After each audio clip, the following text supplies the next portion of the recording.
Hello everyone. Today we are going to learn about Annihilation of Caste, a speech written by Bhimrao Ambedkar. Peace Vigil's peace educator, Sameer Dossani, is going to explain and analyze the speech for you. This speech was written by Bhimrao Ambedkar but was not delivered. He printed it, and that printed document has now become an important milestone in understanding caste and casteism. We hope you'll enjoy the program. Please don't forget to subscribe to this channel and also share this video with other people. Hi, I'm Sameer from Peace Vigil, and today I'd like to talk to you about caste in India as understood by Dr. B.R. Ambedkar, who was an Indian freedom fighter and a Dalit who lived in the early part of the 20th century.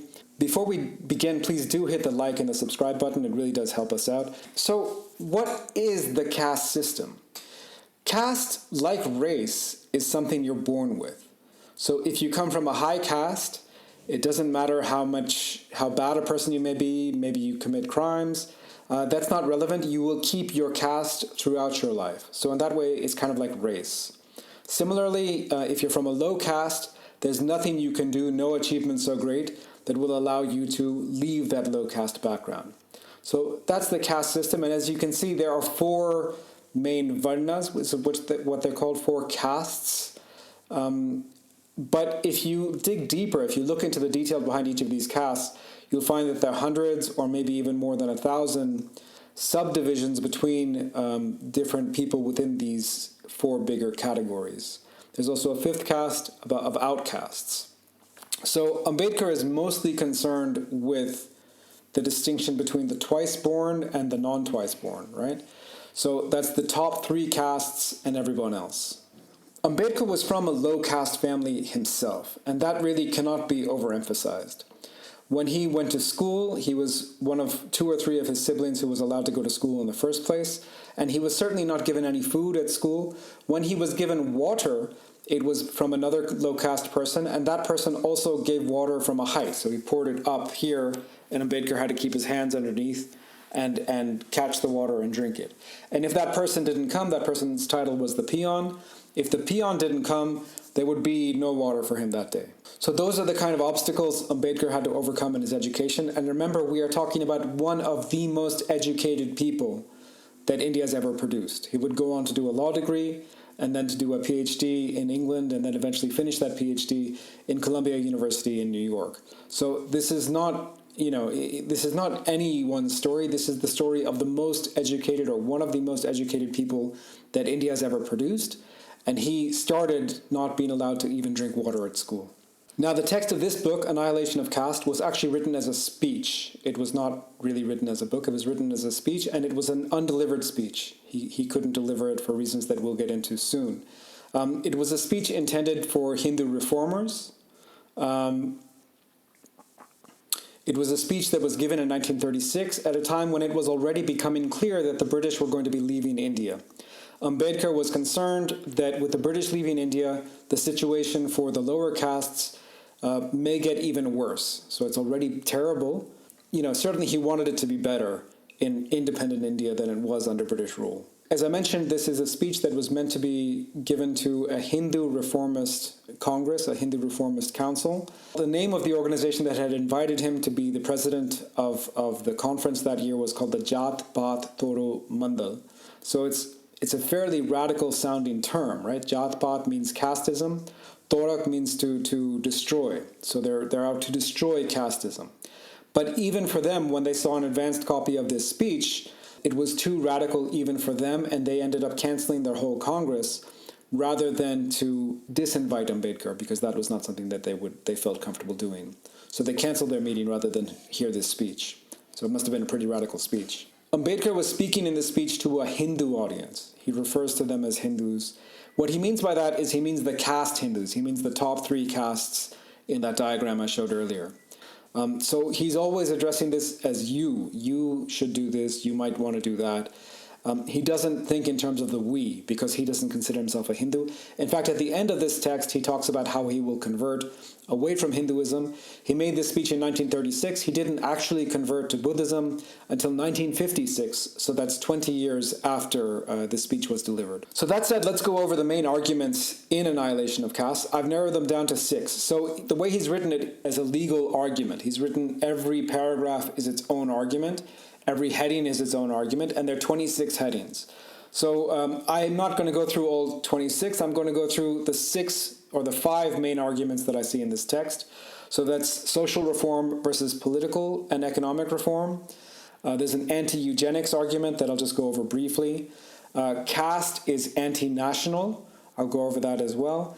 And the various reform ideas for improving the situation of lower caste people won't work for reasons that he gets into.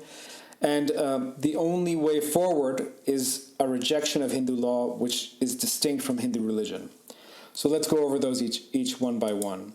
In the first part of the text, Ambedkar goes over the history of the freedom struggle and points out that there were social reformers at the same time as there were political reformers. Social reformers were interested not with caste system per se, but they were interested in things that affected many different kinds of people. So especially things like widow remarriage, the treatment of women in general. And that program sort of stalled. And he thinks that it stalled because they weren't talking about the elephant in the room, which was the caste system. And once you bring that into the discussion, then you're talking about real reform. He also says that now, at the point when he's writing, so in the 1930s, you have this discussion of separate electorates for Muslims and lower castes and other minority groups. And he says that the fact that we're talking about separate electorates in the political realm sort of means that, obviously we should have been talking about this from the social standpoint from the beginning. So the social issues cannot be overlooked because, look, they've cropped back up. Even through the political project, they've cropped back up. That's another argument that he makes. A third argument that he makes is directed really to socialists who say, everything boils down to class and, all the working classes just need to unite. And then they'll be able to win their rights, they'll be able to win power. And what he says to those people is, when the working classes do not march hand in hand with one another, because they're not allowed to hold hands because they're different castes, then what kind of socialist movement are you going to have?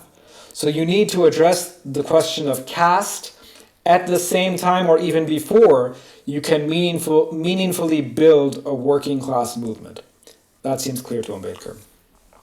So that's the first argument. The second argument is this anti-eugenics piece. And I'll only raise this very briefly because I don't think it's very relevant today. At the time when he was writing, remember this is 1936, I believe that is the year that the Nazi Party is coming to power in Germany. In a couple of years they will be invading Poland and starting World War II.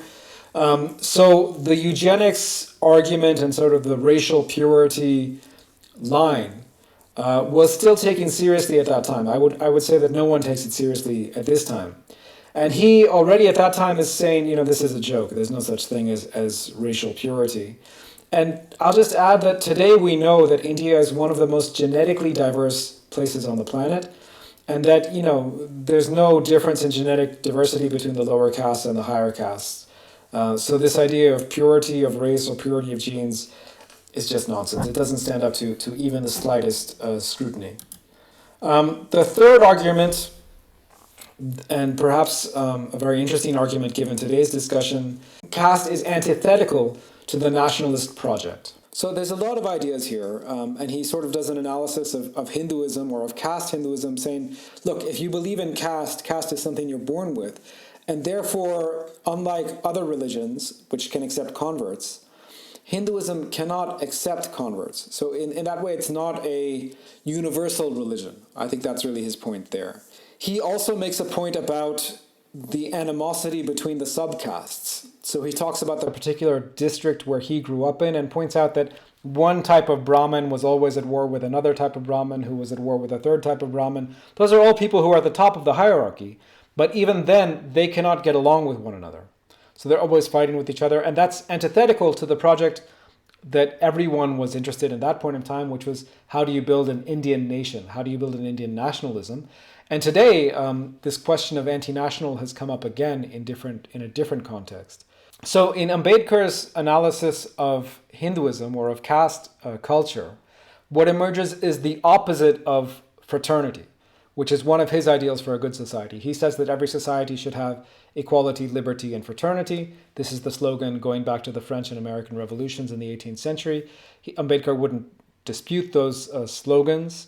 Caste Hindu society, as opposed to in, say, Muslim and Sikh society, which he compares it with, there is no universality. If a Hindu is in trouble, there is no guarantee that he is going to be helped by other Hindus, because they will first want to know what caste is this person? Is this person worthy of help?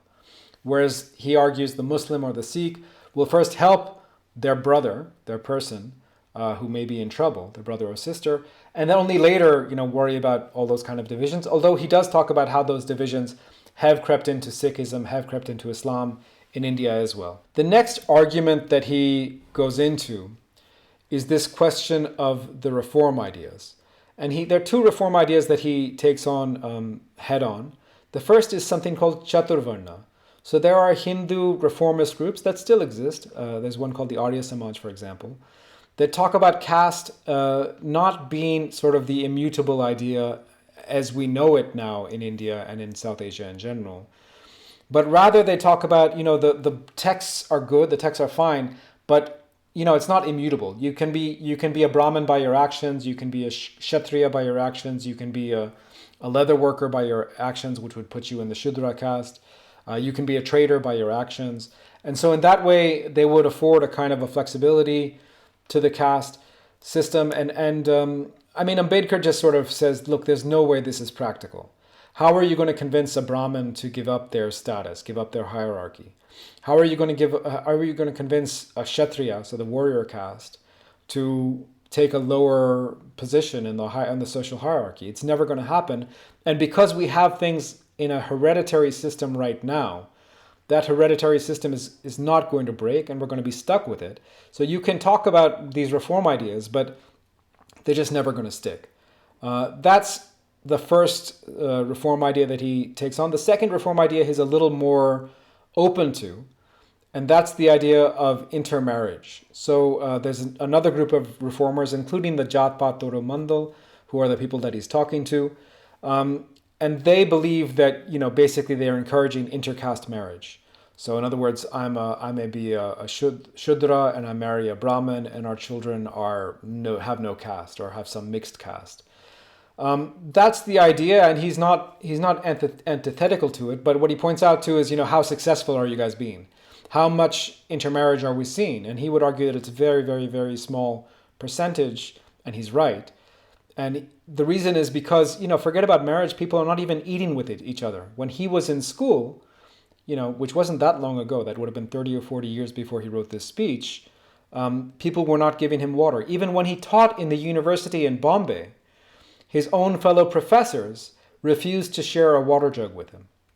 So when you're at that level, where does intermarriage come into it? Like, it's just not a feasible idea, unless you force it, and no one likes forced marriage. That's a terrible idea, right?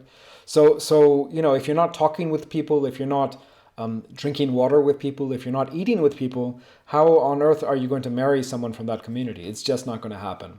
So that's his case, that intermarriage would not be enough. The last part of the argument really is making the claim that if you want reform, and he does not consider himself one of the reformers. He considers himself someone who's outside this whole discussion. But he's talking to the people who want reform, and he's saying, look, if you want reform, the only way forward is to distinguish two things: Hindu law and Hindu religion. And Hindu law must be completely destroyed. So he goes into a detailed discussion of the Manusmriti. The Manusmriti is one of the texts that codifies the caste system.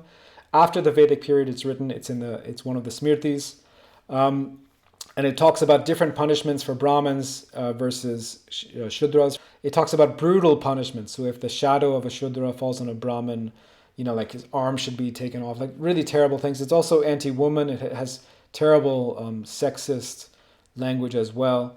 It's not a nice text for our modern sensibilities at all. And what he says is that, if that's Hinduism, so if the Manusmriti is Hinduism, which is what, by the way, many people in the RSS or the BJP today would say, is that they want a return of the Manusmriti. If that's Hinduism, then Hinduism must be rejected. But he recognizes that religion does have a place, not religious law, but religion has a place. And therefore he says, can we distinguish between the key ideas of religion, which may be found in things like Advaita Vedanta, like the Upanishads. So this is a kind of a monist text at the end of the Vedic period, the late Vedic period, which talks about, it's a text that's used by mystics, by Sufis, and by Bhakti saints and so on. It talks about the identification between the self, the Atman, and the Brahma, God, right? So God and the self is the same. It's a very interesting set of texts, the Upanishads. So if you base a religion on that philosophy, it's more a philosophical text than a religious text, I would argue. But if you base your religion on that, that could be fine.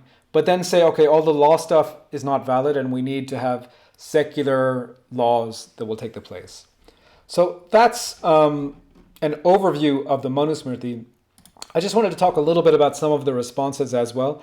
So there's two responses that I'd like to consider. One is the response of Gandhi. So Gandhi wrote a letter acknowledging the publication of this. And Gandhi begins somewhat patronizingly. In fact, the whole thing is quite patronizing. Gandhi begins somewhat patronizingly by saying, look, Mr.